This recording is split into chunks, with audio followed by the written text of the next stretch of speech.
वागर्थाविव संपृक्तौ वागर्थ प्रतिपत्तये जगतः पितरौ वंदे पार्वती परमेश्वरौ। सारस्वतम लोकप्रिय व्याख्यान माला के इस नवीन उपक्रम आधुनिक संचार माध्यमों के द्वारा जो प्रारंभ होने जा रहा है, आज के हमारे मुख्य वक्ता विक्रम विश्वविद्यालय उज्जैन के पूर्व कुलपति और संस्कृत के वरेण्य विद्वान आचार्य बालकृष्ण शर्मा जी, आज के इस सत्र की अध्यक्षता कर रहे महर्षि पाणिनि संस्कृत एवं वैदिक विश्वविद्यालय उज्जैन के पूर्व कुलपति एवं संस्कृत के वरेण्य विद्वान डॉक्टर मोहन गुप्त जी, और इस उपक्रम में हमारे साथ जुड़े हुए सभी संस्कृत के सुधी रसिक, कालिदास संस्कृत अकेदमी की कला एवं संस्कृति की लगभग 40 वर्षों की एक बड़ी महनीय यात्रा है।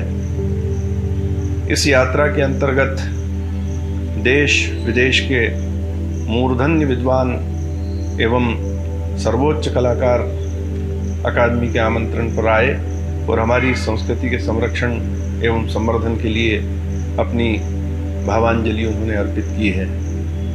मध्य प्रदेश शासन का संस्कृति विभाग हमारी जो प्राचीन संस्कृति है, सांस्कृतिक मूल्य हैं, उनके संरक्षण के लिए, उनके संवर्धन के लिए निरंतर सक्रिय रहता है। विगत वर्षों में अनेक उल्लेखनीय कार्यक्रमों का आयोजन मध्य प्रदेश शासन संस्कृति विभाग द्वारा किया गया है। अभी अभी इस वैश्विक संकट महामारी के कारण कुछ व्यवधान बीच में आया और आज हम पुनः अपने उस कला यात्रा के क्रम को प्रारंभ करने जा रहे हैं। आज हमारे बीच आचार्य बालकृष्ण शर्मा जी महाकवि कालिदास के मेघदूतम पर केंद्रित संदेश परंपरा के ऊपर केंद्रित अपना व्याख्यान देंगे, और इस व्याख्यान सत्र की अध्यक्षता के लिए हमारे आमंत्रण पर संस्कृत के वरेण्य विद्वान डॉक्टर मोहन गुप्त जी हमारे साथ उपस्थित हैं। हम दोनों विद्वानों का स्वागत करते हैं और साथ ही इस उपक्रम में जो हमारे साथ श्रोता दर्शक जो संस्कृत के सुधी श्रोता हैं वे हमारे साथ हैं। मैं उन सभी का कालिदास संस्कृत अकादमी की ओर से स्वागत करता हूं। धन्यवाद डॉक्टर संतोष पंड्या जी। अब हम आमंत्रित करते हैं विक्रम विश्वविद्यालय के पूर्व कुलपति आचार्य बालकृष्ण शर्मा जी को। उनसे मेघदूत की संदेश यात्रा पर अपना वक्तव्य प्रस्तुत करने का आग्रह करता हूं। भारतीय संस्कृति की दीप शिखा और संस्कृत वाङ्मय के कनिष्ठिकाधिष्ठित महाकवि कालिदास अपनी 7 रचनाओं के माध्यम से साहित्य आकाश में सूर्य के समान भास्वर रत्न है।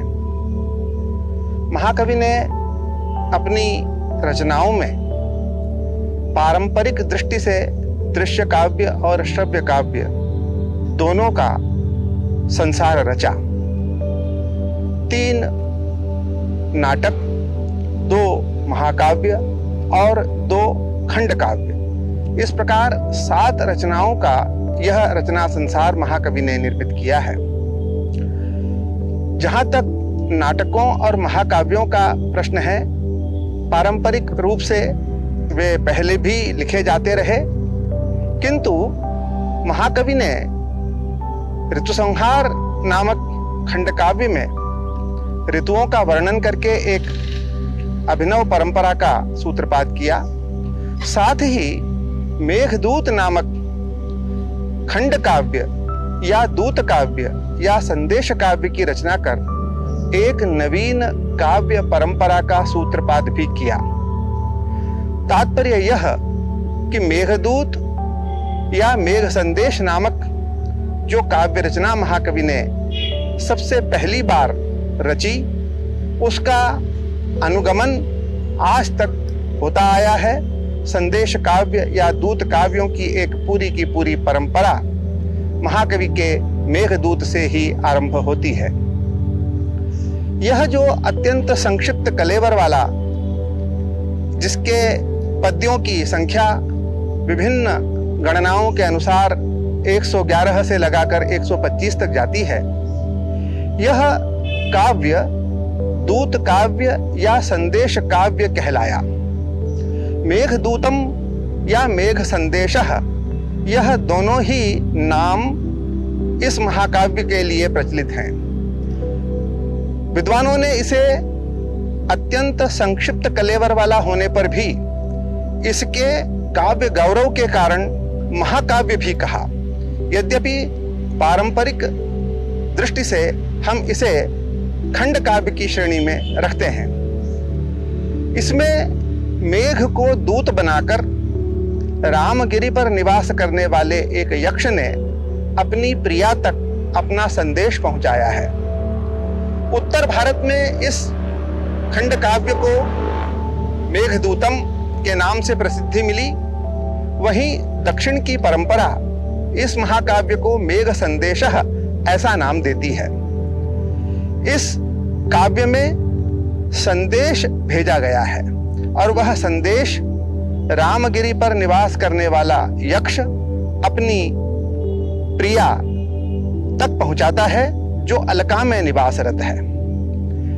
इस घटनाक्रम को स्वयं महाकवि ने 2 भागों में विभक्त कर दिया है। जब रामगिरी पर निवासरत यक्ष आषाढ़ के प्रथम दिन आकाश में पर्वत की चोटी से स्पर्श करने वाले एक मेघ को देखता है, तो उसके मन में एक विचार आता है कि वह अपनी प्रिया तक अपनी कुशलता का संदेश पहुंचाए, और वह उस मेघ से याचना करता है कि मित्र, तुम मेरा संदेश मेरी प्रिया तक ले जाओ। यहाँ महाकवि ने एक गंभीर और महत्वपूर्ण तथ्य की ओर रेखांकन किया है कि धूमत ज्योति सलिल मरुताम सन्निपातः क्व मेघः संदेशार्थाः क्व पटुकर्णैः प्राणिभिः प्रापणीयाः इत्युत्सुक्यादपरिगणयन् गुह्यकस्तं ययाचे कामार्ता हि प्रकृतिकृपणाश्चेतना चेतनेषु। कि धूम, ज्योति अर्थात अग्नि, जल और वायु, इन जड़ पदार्थों का सम्मिश्रण एक मेघ कहाँ, और कुशल इंद्रियों द्वारा पहुंचाए जाने वाले संदेश कहाँ। किंतु महाकवि ने यह कहा कि जो लोग कामार्थ होते हैं वे कृपण होते हैं, वे भेद नहीं कर पाते चेतन और अचेतन में, और इसीलिए वह यक्ष अचेतन मेघ से अपना संदेश ले जाने की प्रार्थना करता है। और अपनी बात आरंभ करते हुए वह यह कहता है कि मेरे मित्र, तुम मेरी प्रिया तक मेरा संदेश पहुंचा दो, मेरे जीवित होने का समाचार उस तक पहुंचा दो, और मैं तुम्हें अपना संदेश भी सुनाऊंगा और संदेश के पूर्व तुम्हें वह मार्ग भी बताऊंगा जिस मार्ग से होकर तुम मेरी प्रिया तक पहुंच सकोगे। मार्गम तावत् शृणु कथयतः त्वत्प्रयाणानुरूपम संदेशम में तदनु जलदः श्रोष्यसि श्रोत्रपेयम। ये कहा कि वह मार्ग तुम्हारे गमन के अनुरूप होगा। निश्चित रूप से मेघ आकाशचारी है, आकाश में विचरण करता है, इसलिए उसके लिए ऐसा मार्ग बताया जाना चाहिए जो आकाश मार्ग से होकर पहुंचता हो। यक्ष ने ऐसा ही मार्ग बताया।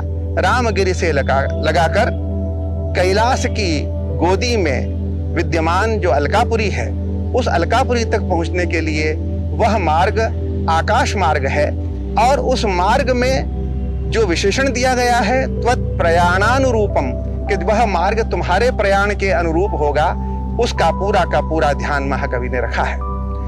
उस मार्ग में स्थान स्थान पर पर्वत आते हैं और नदियां आती हैं, क्योंकि मेघ के ग्रहण करने के लिए जल की आवश्यकता है और उसके विश्राम करने के लिए पर्वत शिखरों की आवश्यकता है। तो रामगिरी से लगाकर अलकापुरी तक के मार्ग में आने वाले प्रमुख पर्वतों और नदियों का वहाँ संकेत है, प्रमुख नगरों का संकेत है, उन सारे स्थानों का संकेत है जिन्हें देखते हुए मेघ को अपना वह मार्ग पूरा करना है और अपने गंतव्य तक पहुंचना है। उसके बाद मार्ग के बाद संदेश की स्थिति है, तो वह संदेश भी साधारण संदेश नहीं है, वह संदेश श्रोत्र पेय है। महाकवि ने बहुत सुंदर विशेषण का प्रयोग किया है कि संदेश ऐसा है जिसे तुम अपने कानों से पी जाओगे। यह कानों से पी जाने की जो कवि की कल्पना है, यह तृप्ति का आभास दिलाने वाली कल्पना है। कोई व्यक्ति जब जी भरकर सुनता है तो वह श्रोत्र पेय हो जाता है, जब जी भरकर देखता है तो वह लोचन के द्वारा पेय हो जाता है। ऐसा श्रोत्र पेय संदेश महाकवि ने मेघ के माध्यम से पहुंचाया है। वहां उन्होंने स्पष्ट कह दिया कि मैं पहले मार्ग कहूंगा और फिर संदेश कहूंगा।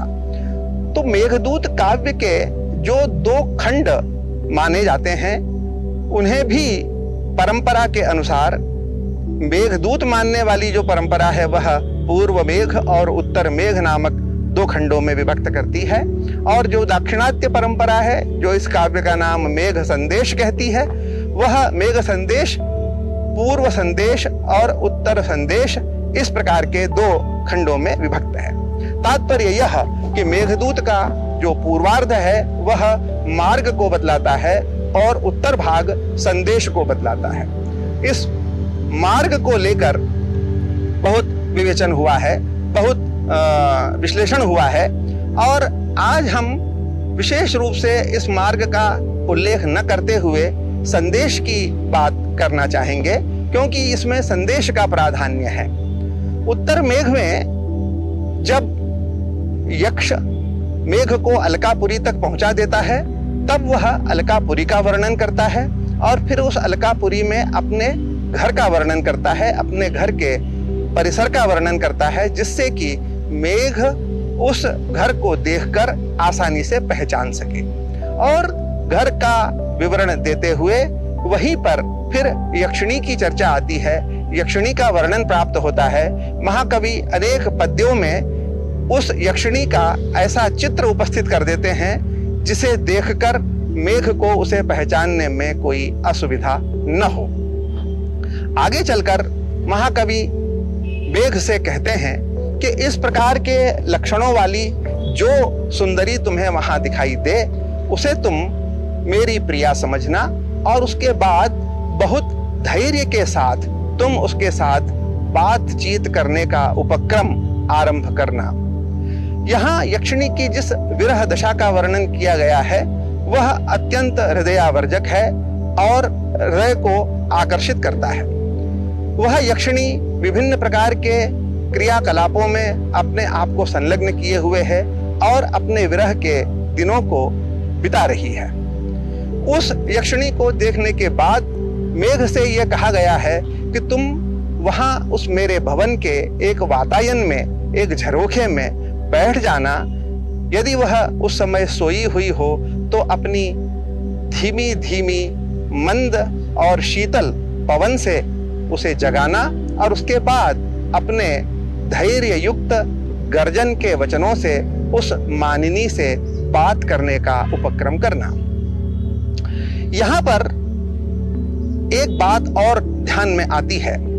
जैसा कि हमने आरंभ में कहा कि मेघदूत या मेघ संदेश नामक इस संदेश काव्य ने एक परंपरा का सूत्रपात किया, तो क्या कालिदास भी किसी प्रेरणा से युक्त थे?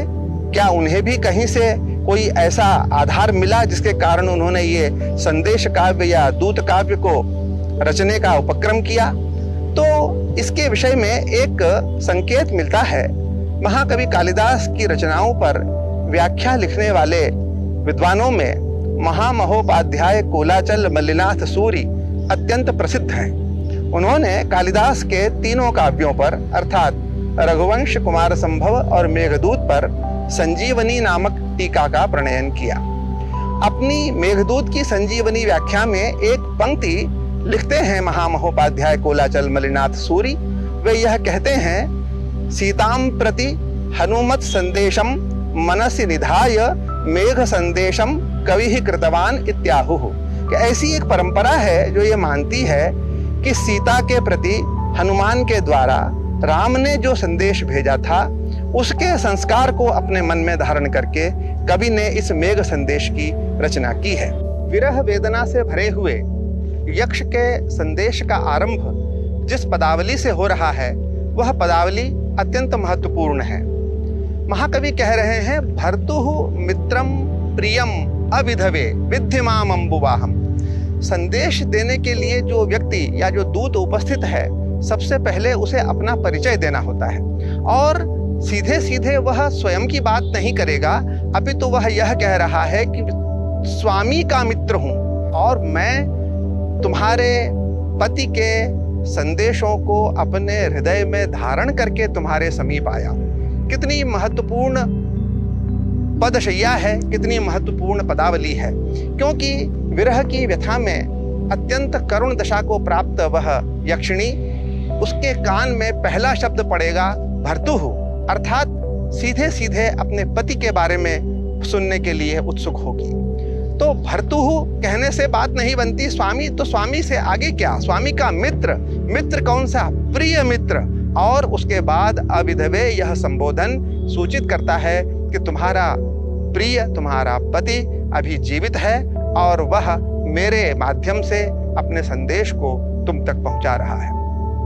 वहां महाकवि ने यह कहा, इत्याख्याते पवन तनयम मैथिली वोन्मुखी सा, कि जिस प्रकार मैथिली सीता जब अशोक वाटिका में अपनी विरह दशा में थी और वहां पर हनुमान ने जब उन्हें संदेश दिया, तो जिस प्रकार सीता हनुमान की ओर उन्मुख हुई थी, एकदम से उस ओर देखने लगी थी, सुनने के लिए तत्पर हो गई थी, वही स्थिति होने वाली है यक्षिणी की भी।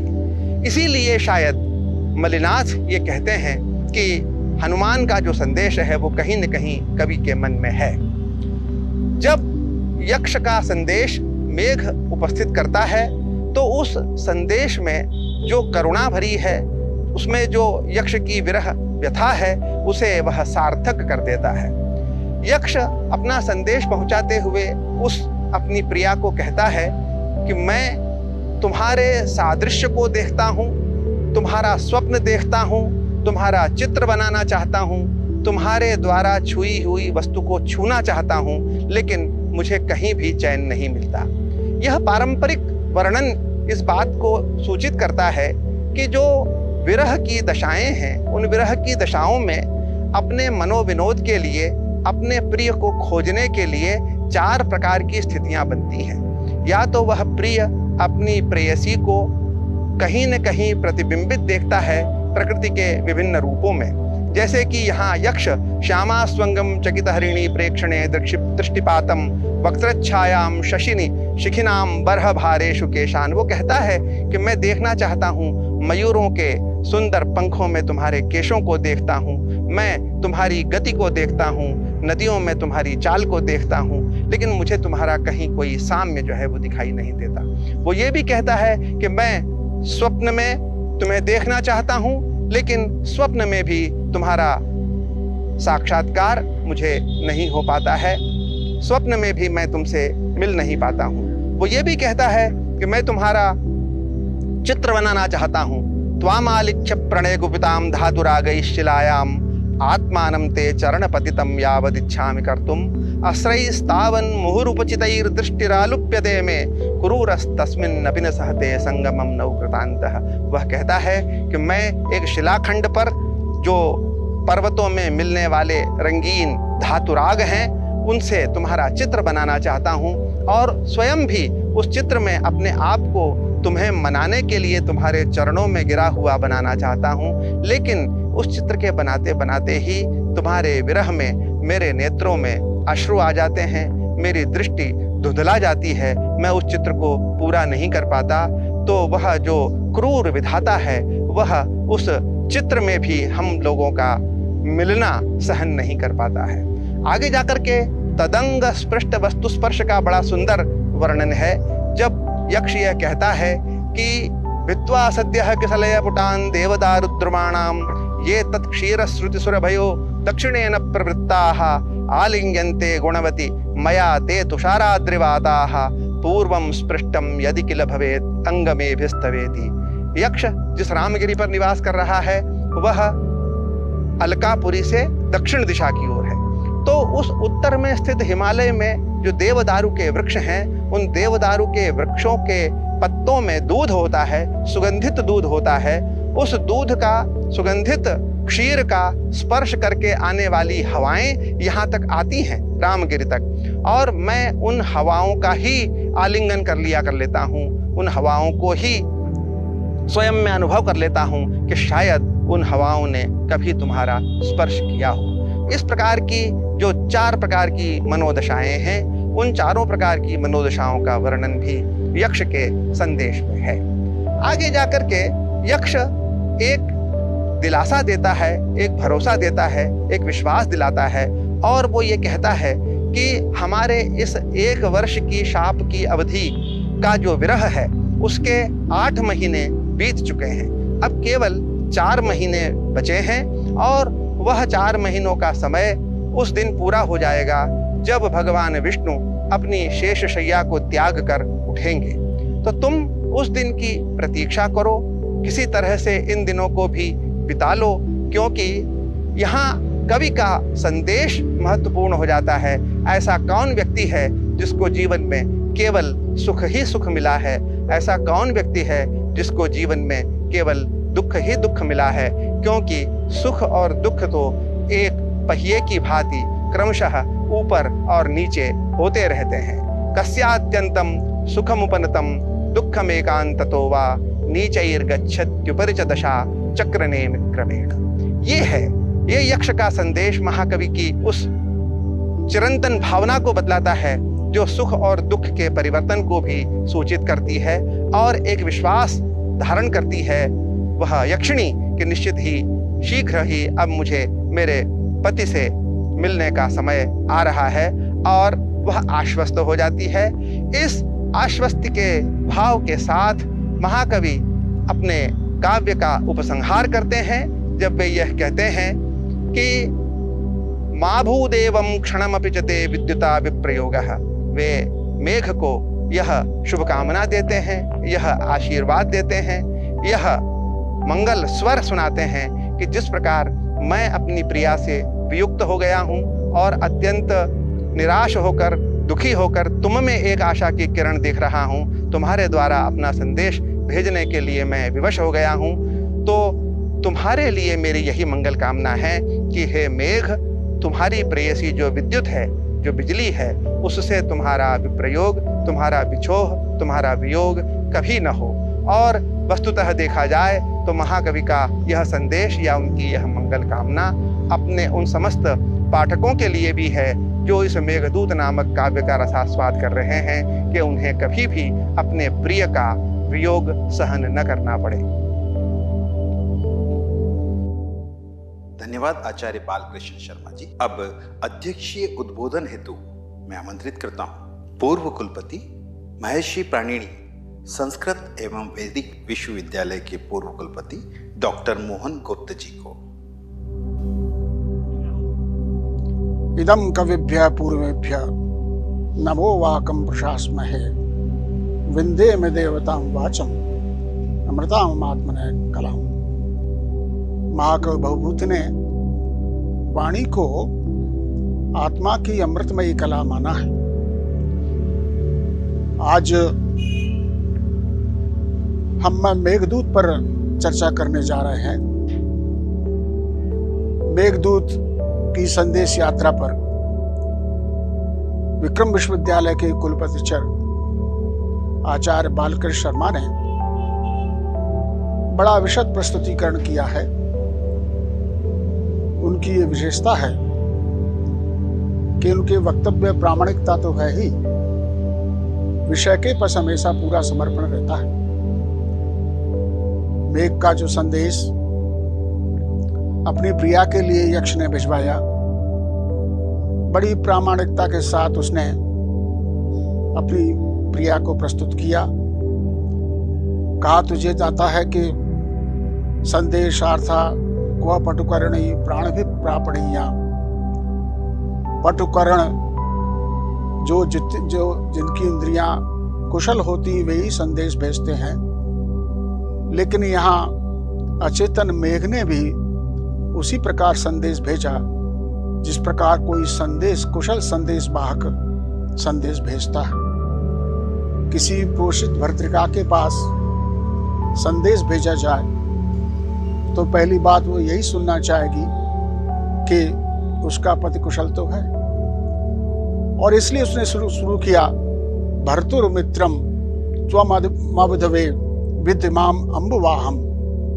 हे अविधवे, अविधवा कह के उन्होंने कहा, संदेश दिया कि तुम्हारा पति कुशल है, और पिता चूंकि भर्ता का मित्र है, यह संदेश उन्हें प्रारंभ किया। मेघदूत का संदेश एक विशिष्ट काव्य है महाकवि कालिदास का। इस पर विद्वानों ने अपनी तरह से अनेक प्रकार की समीक्षाएं की। आचार्य बालकृष्ण शर्मा ने अपने वक्तव्य में संदेश पर विशेष ध्यान दिया है, और उससे मुझे ये सुविधा है कि जो मेघ का मार्ग रहा है उसके विषय में कुछ चर्चा की जाए। कालिदास वस्तुतः मेघ के संदेश के माध्यम से इस भारतीय भूभाग की जो समृद्ध संपदा है, जो वन्य संपदा है, जो कृषि संपदा है, जो पौर संपदा है, उसका सबका परिचय देना चाहते हैं। इसमें ध्यान देने की बात यह है, कहते तो वो ये है कि हम आपको मार्ग त्वत्प्रयाणानुरूपम, तुम्हारे प्रयाण के अनुरूप मार्ग बताएंगे। लेकिन वास्तविकता यह है कि महाकवि अपनी रुचि के अनुरूप मार्ग उनको बताते हैं। उस समय मध्य क्षेत्र में, पूरा मध्य क्षेत्र में कवि का ध्यान विशेष रूप से दशाण, अवंती जनपद, दशपुर जनपद रहा है। ध्यान देने की बात यह है कि रामगिरी से मेघ की यात्रा प्रारंभ होती है। रामगिरी से प्रारंभ करके आम्रकूट पर वो आता है, और आम्रकूट के बाद सीधा विंध्याचल के दक्षिणी उपत्यका में नर्मदा का संदेश दिया जाता है। रेवाम द्रक्षस सुपल विषमे विंध्य पादे विशीर्णाम। ये कालिदास की ही क्षमता है कि उनकी शब्दावली से ही अपने आप बिंब निकलते हैं। रेवा नदी विंध्य की तटी पर इस प्रकार विशीर्ण है, बिखरी हुई है, जैसे कोई प्रेयसी अपने प्रेमी के चरणों में बिखरी हुई हो। वहां से लेकर के अगर सीधा ही अलकापुरी ने जाना था तो वत्स, मत्स्य, शूरसेन और कनखल होते सीधे भेज सकते थे, लेकिन उन्होंने ऐसा नहीं किया। उनको अपेक्षित था कि दशाण जनपद, अवंती जनपद और दशपुर जनपद जो उस समय बहुत समृद्ध थे, उनकी संपदा का प्रदर्शन करना था, दिखाना था। सबसे इसलिए पहले वो दशाण में आते हैं। यह कालिदास का समय अग्निमित्र का समय है। मालविकाग्निमित्र से बड़ा स्पष्ट होता है कि अग्निमित्र का समय है।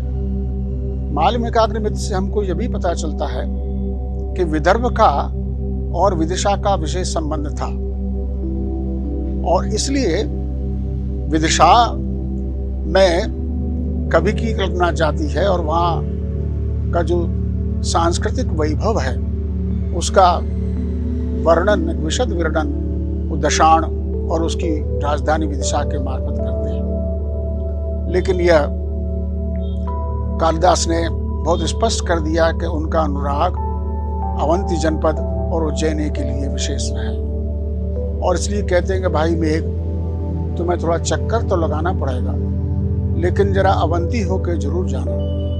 वक्रः पंथा यद्यपि भवतः प्रस्थितस्योत्तराशां सौदोत्संग प्रणय विमुखो मास्फूरुजिन्यः विद्युद्दाम स्फुरितशकितर्यत्र पौरंगनानां लोलापांगैर् यदिन रमसे लोचनैर्वंचितोऽसि।